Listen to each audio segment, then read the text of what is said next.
1 குருவும் சீடரும். பிப்ரவரி 26, 1882. கங்கைக் கரையில் தக்ஷிணேஸ்வர காளிக்கோயில். காளிதேவியின் உறைவிடம். வசந்த காலம். ஸ்ரீ ராமகிருஷ்ணரின் பிறந்த நாள் விழா நிறைவுற்று சில நாட்கள் சென்றிருந்தன. பிப்ரவரி 23 வியாழனன்று அவர் கேசவ சந்திரசேன், கேப்டன் குக் முதலியவர்களுடன் நீராவி படகில் சென்றிருந்தார். அதற்கு சில நாட்களுக்குப் பிறகு நடைபெற்றது இது. ஞாயிற்றுக்கிழமை மாவுக்கு விடுமுறை.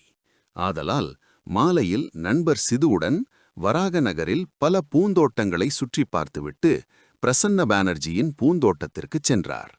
அங்கே இருவரும் உலவிக் கொண்டிருக்கையில் சிது, கங்கைக் கரையில் ஓர் அழகிய தோட்டம் இருக்கிறது, அங்கே பரமஹம்சர் ஒருவர் வரைந்து வருகிறார், போய் பார்க்கலாமா என்று கேட்டார்.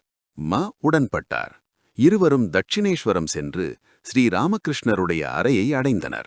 அங்கே ஸ்ரீராமகிருஷ்ணர் முகத்தில் புன்முறுவல் தவழ ஒரு கட்டிலின் மீது கிழக்கு நோக்கி அமர்ந்து கொண்டு இறைவனைப் பற்றி பேசிக் கொண்டிருந்தார். அறை முழுவதும் பக்தர்கள் தரையில் உட்கார்ந்து அந்த அமுத மொழிகளை ஆழ்ந்த அமைதியுடன் கேட்டுக்கொண்டிருந்தனர். மாவின் முதல் சந்திப்பு அது. அறையின் உள்ளே சென்ற அவர் பேச்சிழந்தவராய் வியப்புடன் அந்த காட்சியை பார்த்து கொண்டு நின்றார்.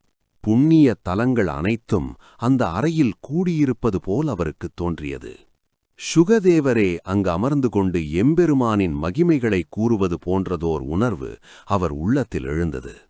ஸ்ரீ சைத்தன்ய தேவர், புரி க்ஷேத்திரத்தில் ராமானந்தர், ஸ்வரூப் முதலான பக்தர்களோடு சேர்ந்து இறைவனின் திருநாமத்தையும் மகிமைகளையும் மெய்மறந்து பாடி ஆடிக்கொண்டிருப்பது போலவும் அந்த காட்சி அவருக்கு தோன்றியது. ஸ்ரீராமகிருஷ்ணர் பேசிக் கொண்டிருந்தார்.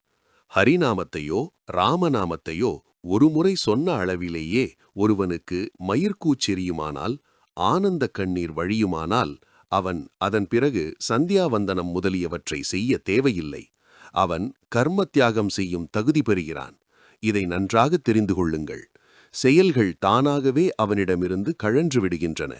இந்த நிலையில் அவன் ராமநாமத்தையோ ஹரிநாமத்தையோ அல்லது ஓங்காரத்தையோ ஜபம் செய்தாலே போதுமானது.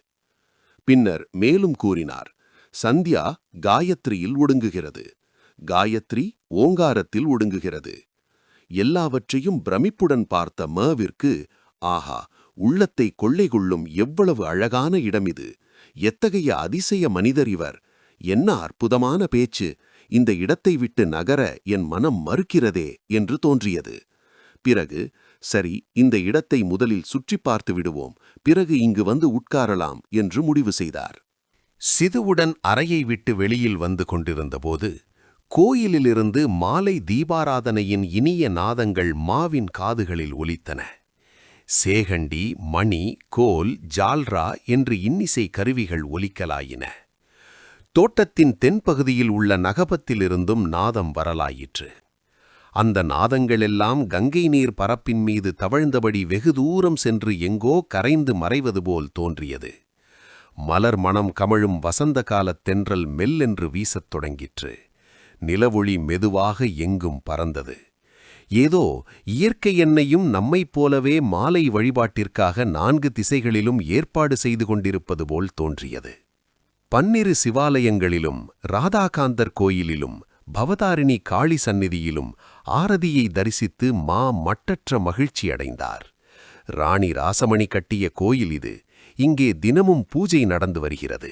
அன்றாடம் யாத்திரிகர்களும் பக்தர்களும் இங்கே வந்து பிரசாதம் பெற்றுச் செல்கின்றனர் என்று தெரிவித்தார் சிது. காளிக்கோயிலிலிருந்து இருவரும் பேசிக்கொண்டே முற்றத்தைக் கடந்து மீண்டும் ஸ்ரீ ராமகிருஷ்ணரின் அறைவாசலை அடைந்தனர். அறைக்கதவு மூடியிருந்தது. அப்போதுதான் தூபம் போட்டிருந்தார்கள். மேலை நாட்டு பழக்க வழக்கங்களைக் கொண்டிருந்த மா அனுமதியின்றி உள்ளே போக தயங்கினார். வாசலில் வேலைக்காரி பிருந்தா நின்று கொண்டிருந்தாள். அவளிடம், "ஏனம்மா, சாது உள்ளே இருக்கிறாரா?" என்று கேட்டார். பிருந்தா கூறினாள், "ஆம், உள்ளேதான் இருக்கிறார்." மா கேட்டார், "எவ்வளவு நாளாக இங்கே இருக்கிறார்?" "ஓ, ரொம்ப நாளாக." மா கேட்டார், "நிறைய புத்தகம் படித்திருக்கிறாரா?" பிருந்தா கூறினாள், "புத்தகமாவது படிப்பதாவது, எல்லாம் அவர் நாக்கிலேயே நடனமாடுகின்றன." மா படித்தவர். ஸ்ரீ ராமகிருஷ்ணர் புத்தகங்களே படித்ததில்லை என்று கேள்விப்பட்டபோது அவருக்கு வியப்பு உண்டாயிற்று. மா கேட்டார், சரி, இப்போது அவர் சந்தியாவந்தனம் செய்து கொண்டிருப்பார் என்று நினைக்கிறேன். நாங்கள் உள்ளே போகலாமா? நீ அவருக்கு சற்று தெரிவிப்பாயா? பிருந்தா கூறினார், நீங்கள் உள்ளே போகலாம், போய் உட்காருங்கள். சிதுவும் மாவும் உள்ளே சென்றனர். அறையில் வேறு யாரும் இல்லை. ஸ்ரீ ராமகிருஷ்ணர் மட்டும் தனியாக கட்டிலில் அமர்ந்திருந்தார். அறையில் தூபம் போடப்பட்டிருந்ததால் எல்லா கதவுகளும் மூடியிருந்தன. உள்ளே நுழைந்ததும் மா கைகூப்பி ஸ்ரீ ராமகிருஷ்ணரை வணங்கினார். அவர் இருவரையும் உட்காருமாறு கூறினார். அவர்கள் தரையில் உட்கார்ந்தனர். ஸ்ரீ ராமகிருஷ்ணர் மாவிடம், நீ எங்கே வசிக்கிறாய், என்ன செய்கிறாய், வராக நகருக்கு என்ன விஷயமாக வந்திருக்கிறாய் போன்ற கேள்விகளை கேட்டார். மா தன்னை பற்றிய விவரங்களையெல்லாம் கூறினார். அதை கேட்டுக்கொண்டிருக்கும்போது ஸ்ரீராமகிருஷ்ணர் நடுநடுவே வேறு நினைவில் ஆழ்ந்து விடுவது போல் மாவிற்கு தோன்றியது. அதுதான் பரவச நிலை என்பதை பின்னர் அவர் தெரிந்து கொண்டார். தூண்டிலை கையிலேந்தியபடி ஒருவன் மீன் பிடிக்க உட்காருகிறான். இரையை மீன் கவ்வும்போது மிதவையில் அசைவு ஏற்படும். மீன் பிடிப்பவன் கண்ணும் கருத்துமாக அதையே கவனித்துக் கொண்டிருப்பான். யாரிடமும் பேச மாட்டான். மனம் ஒருமித்த இதுபோன்ற நிலையே பரவச நிலை. சந்தியா வேளையில் குருதேவர் இப்படி பரவச நிலையில் இருப்பார் என்றும், சில வேளைகளில் வெளி உணர்வை முற்றிலும் இழந்து விடுவார் என்றும் மா பிறகு கேள்விப்பட்டார். பின்னாட்களில் தானே பலமுறை கண்டும் இருக்கிறார். மா கேட்டார், நீங்கள் இப்போது சந்தியாவந்தனம் செய்வீர்கள் அல்லவா? நாங்கள் போய் வருகிறோம் என்றார். ஸ்ரீராமகிருஷ்ணர் பரவசமிலையில் கூறினார், சந்தியாவா? இல்லை, அந்த மாதிரி எதுவும் இல்லை. மேலும் சிறிது நேரம் பேசிக் கொண்டிருந்துவிட்டு மா ஸ்ரீராமகிருஷ்ணரை வணங்கி விடை பெற்றார். மறுபடியும் வா என்றார் ஸ்ரீராமகிருஷ்ணர். திரும்பி போகும்போது மா தனக்குள், யார் இந்த சாந்தமூர்த்தி? இவரிடம் மறுபடியும் வர என் மனம் ஆவல் கொள்கிறதே. ஆமாம், புத்தகம் படிக்காமல் ஒருவர் உயர்ந்தவராக முடியுமா? என்ன ஆச்சரியம்! அவரை மீண்டும் காண என் மனம் விரும்புகிறது. மறுபடியும் வா என்று அவரும் கூறியிருக்கிறார். நாளை அல்லது நாளை மறுநாள் வருவேன் என்று எண்ணியபடி சென்றார். மார்ச் 1882 இரண்டாம் முறையாக ஸ்ரீ ராமகிருஷ்ணரை தரிசிக்க வந்தபோது அவர் தமது அறைக்கு தென்கிழக்கில் உள்ள வராந்தாவில் சவரம் செய்து கொள்ளத் தயாராக இருந்தார். காலை 8 மணி. இன்னும் குளிர் இருந்தது. எனவே சால்வை போர்த்திக் கொண்டிருந்தார். அதில் சிவப்புக் கரை இருந்தது. மாவை பார்த்ததும், ஓ, நீ வந்துவிட்டாயா? நல்லது, இங்கே உட்கார் என்றார். பிறகு சவரம் செய்து கொள்ள உட்கார்ந்தார். இடையிடையே மாவுடன் பேசவும் செய்தார். உடம்பில் போர்வை, கால்களில் செருப்பு, சிரித்த முகம், கொஞ்சம் திக்கலோடு வரும் பேச்சு. ஸ்ரீ ராமகிருஷ்ணர் மாவிடம் கேட்டார், ஆமாம், உன் வீடு எங்கே இருக்கிறது? மா கூறினார், கல்கத்தாவில். ஸ்ரீ ராமகிருஷ்ணர் கேட்டார், இங்கு எங்கே வந்தாய்? மா கூறினார், வராக நகரில் என் மூத்த சகோதரி வசிக்கிறாள். ஈசான் கவிராஜரின் வீடு. ஸ்ரீ ராமகிருஷ்ணர், ஓ, ஈசானின் வீட்டிலா? கேசவர் எப்படியப்பா இருக்கிறார்? மிகவும் நோயுற்றிருந்தாரே. மா, நானும் அப்படித்தான் கேள்விப்பட்டேன். இப்போது குணமடைந்திருப்பார் என்று நினைக்கிறேன். ஸ்ரீ ராமகிருஷ்ணர், கேசவர் குணமடைவதற்காக தேவிக்கு இளநீரும் சர்க்கரையும் படைப்பதாக நான் வேண்டிக் கொண்டேன். சில வேளைகளில் அதிகாலையில் விழித்துக்கொண்டு அவளிடம், அம்மா, கேசவரை குணமாக்கிவிடு. அவர் இல்லாவிட்டால் நான் கல்கத்தாவிற்கு போகும்போது யாரிடம் பேசுவேன் என்று முறையிடுவேன். அதற்காகத்தான் இளநீரும் சர்க்கரையும் படைப்பதாக வேண்டினேன். அது சரி, குக் என்ற யாரோ வெள்ளைக்காரர் ஒருவர் கல்கத்தாவிற்கு வந்திருக்கிறாராமே. அவர் லெக்சர் செய்கிறாராம். உனக்கு தெரியுமா? கேசவர் ஒருமுறை என்னை நீராவி படகில் அழைத்துச் சென்றார். அப்போது குக்கும் இருந்தார். மா கூறினார், ஆம், நானும் கேள்விப்பட்டேன். ஆனால் அவரது சொற்பொழிவை கேட்டதில்லை. அவரை பற்றி எனக்கு அவ்வளவாக தெரியாது. ஸ்ரீ ராமகிருஷ்ணர், பிரதாபின் சகோதரன் இங்கே வந்து சில நாட்கள் தங்கியிருந்தான். வேலை வெட்டி எதுவும் இல்லை. இங்கேயே தங்கிவிடப் போவதாகச் சொன்னான். மனைவி மக்களை மாமனார் வீட்டில் விட்டு வைத்திருக்கிறானாம். இதைக் கேள்விப்பட்டதும் அவனை கடுமையாக திட்டினேன்.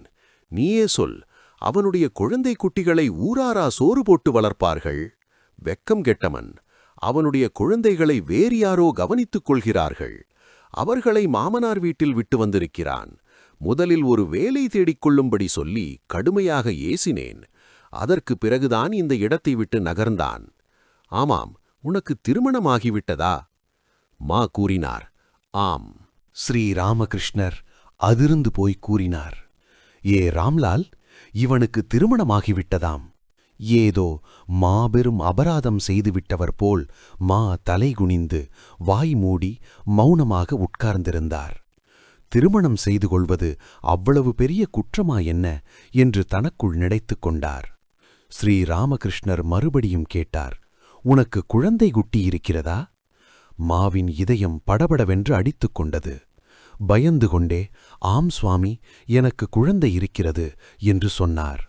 இதை கேட்டதும் குருதேவர் ஏதோ கேட்க விரும்பாததை கேட்டது போல், ஐயோ, இவனுக்கு குழந்தையும் இருக்கிறதாமே என்று திகைப்புடன் கூறினார். மா நிலைகுலைந்து போனார். அவருடைய அகங்காரம் தூள் தூளாகத் தொடங்கியது. சில வினாடிகளுக்குப் பிறகு குருதேவர் மாவை அருள் கனியப் பார்த்து அன்புடன் கூறினார். இதோ பார், உன்னிடம் சில நல்ல அறிகுறிகள் தென்படுகின்றன. நெற்றி, கண்கள் முதலியவற்றைப் பார்த்து என்னால் புரிந்து கொள்ள முடிகிறது. அது இருக்கட்டும், உன் மனைவி எப்படிப்பட்டவள்? வித்யாசக்தியா அவித்யாசக்தியா? மா கூறினார். சுவாமி, அவள் நல்லவள், ஆனால் அஞ்ஞானி. ஸ்ரீ ராமகிருஷ்ணர் வெறுப்புடன் கேட்டார், நீ பெரிய ஞானியோ? மாவுக்கு ஞானம் எது அஞ்ஞானம் எது என்பது இன்னும் தெரியவில்லை. எழுதப் படிக்கத் தெரிந்துவிட்டால், நூல்களைப் படிக்க முடிந்தால் ஞானம் ஏற்பட்டுவிடும் என்றுதான் அவர் இதுவரை எண்ணியிருந்தார். பிற்காலத்தில் இந்த தவறான கருத்து அவரிடமிருந்து அகன்றது. கடவுளை அறிவதே ஞானம், அவரை அறியாதிருப்பது அஞ்ஞானம் என்பதை அவர் உணர்ந்து கொண்டார். நீ பெரிய ஞானியோ என்று ஸ்ரீ ராமகிருஷ்ணர் கேட்டதும் மாவின் அகங்காரத்திற்கு மீண்டும் பலத்த அடி கிடைத்தது. ஸ்ரீ ராமகிருஷ்ணர், போகட்டும், உனக்கு எதில் நம்பிக்கை? உருவத்திலா அருவத்திலா? மா வியப்படைந்தவராக தமக்குள் நினைக்கலானார். உருவத்தில் நம்பிக்கை இருந்தால் அருவத்தில் எப்படி நம்பிக்கை உண்டாக முடியும்?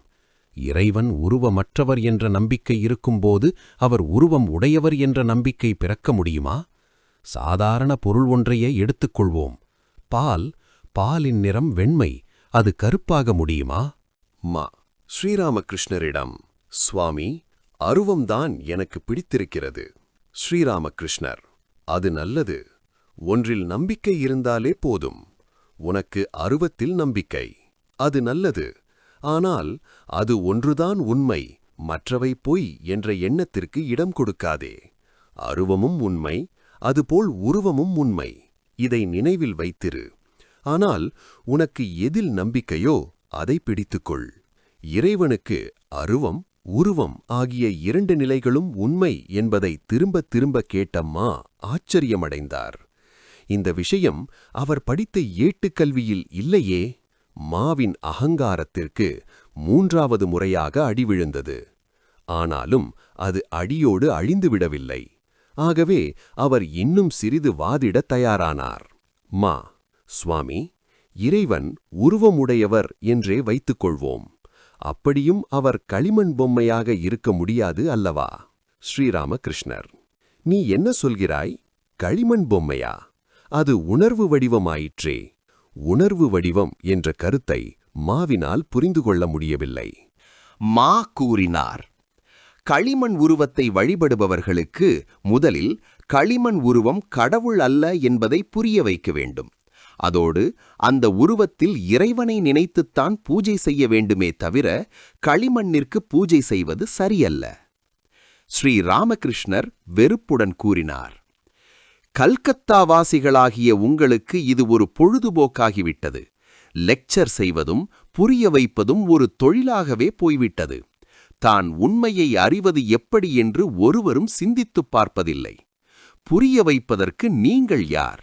இந்த புவனங்கள் அனைத்தும் யாருக்கு சொந்தமோ அவர் புரிய வைப்பார். இந்த உலகை யார் படைத்தாரோ, யார் சூரியன், சந்திரன், மனிதர்கள், ஏனைய உயிரினங்கள் அனைத்தையும் படைத்தாரோ, உயிரினங்களின் உணவிற்கு வழிவகை செய்து வைத்தாரோ, அவற்றை வளர்த்துக் காக்க தாய் தந்தையரை படைத்தாரோ, அந்த தாய் தந்தையரிடம் மக்கள் மீது பாசத்தையும் வைத்தாரோ, அவர் புரிய வைப்பார். எதற்கெல்லாமோ வழிவகை செய்துள்ள அவர் இதற்கொரு வழி செய்யாமல் போவாரா?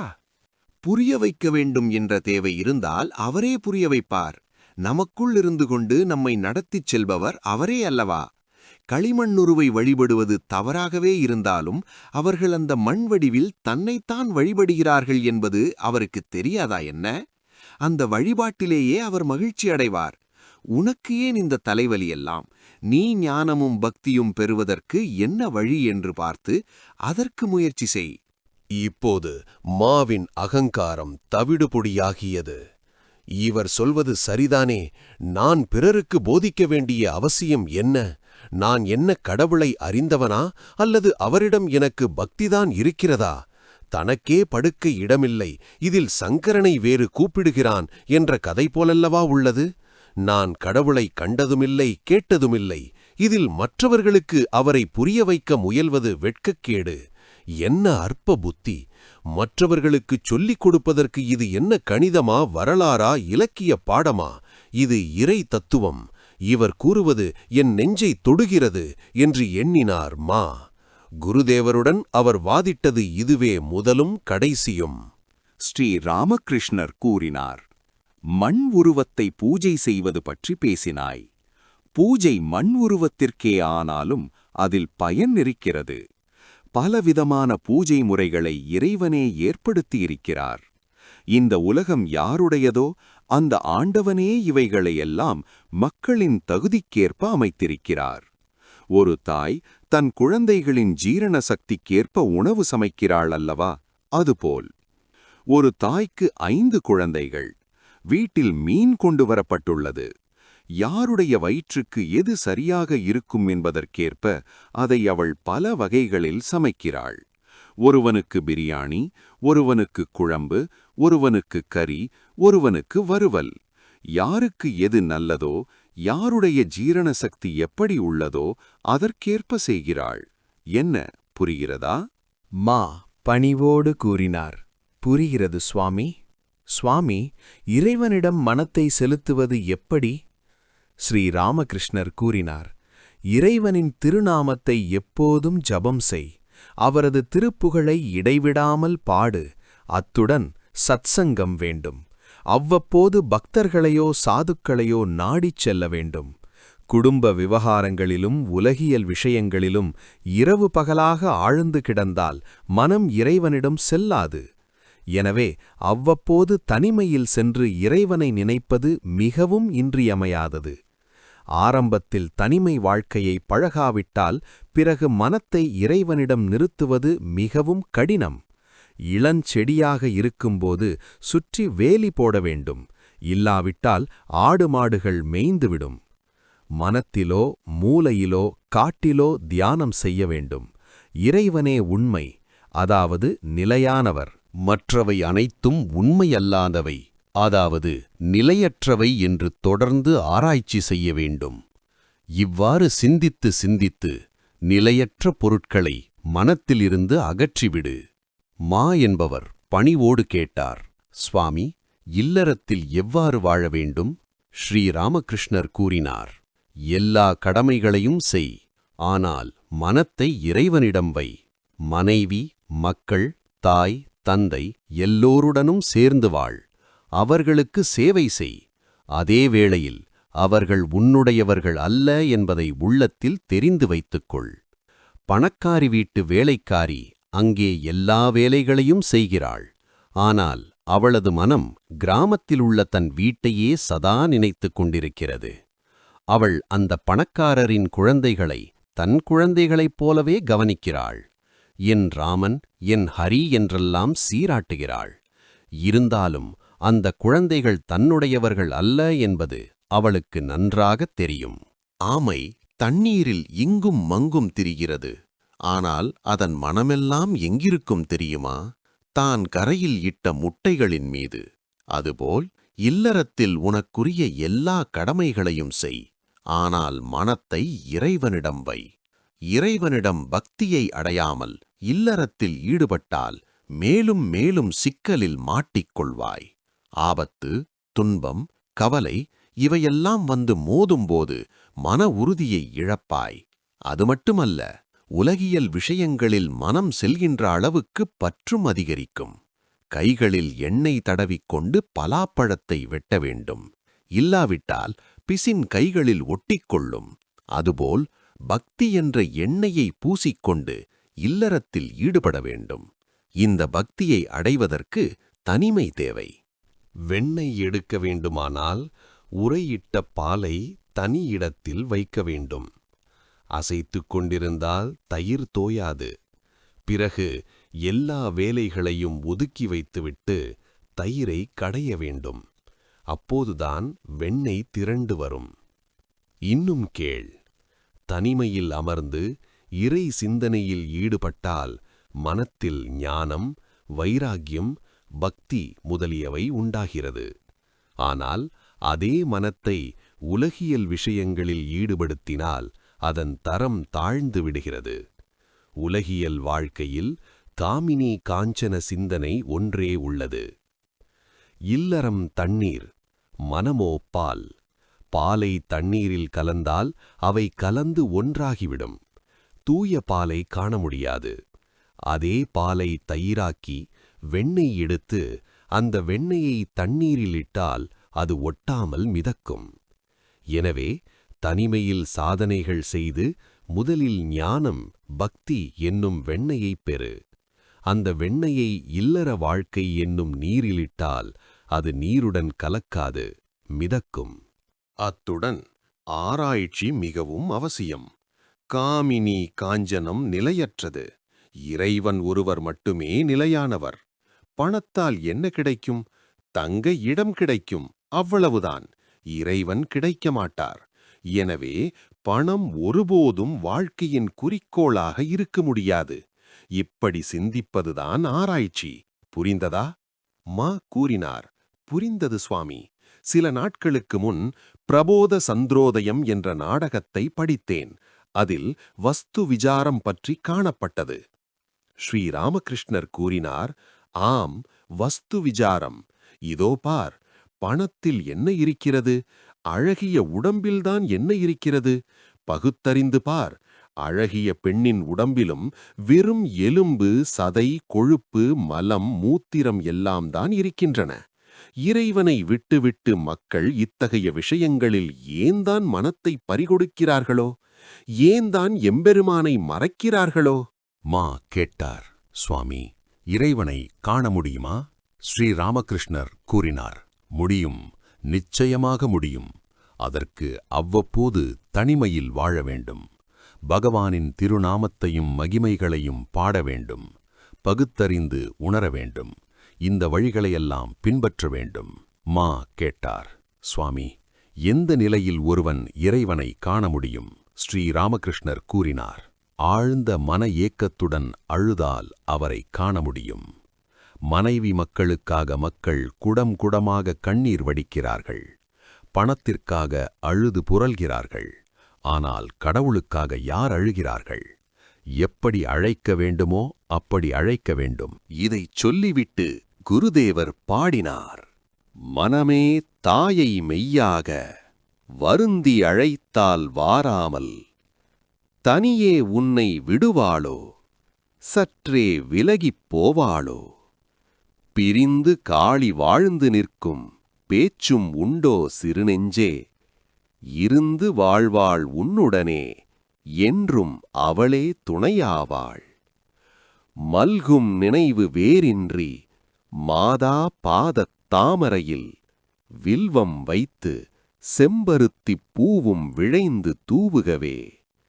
சக்தித் தாயின் சரணத்தில் தழையும் மலரும் சூட்டுகையில் பக்தி எனும் சந்தனத்தை பதமாய் கலந்து பூசுகவே.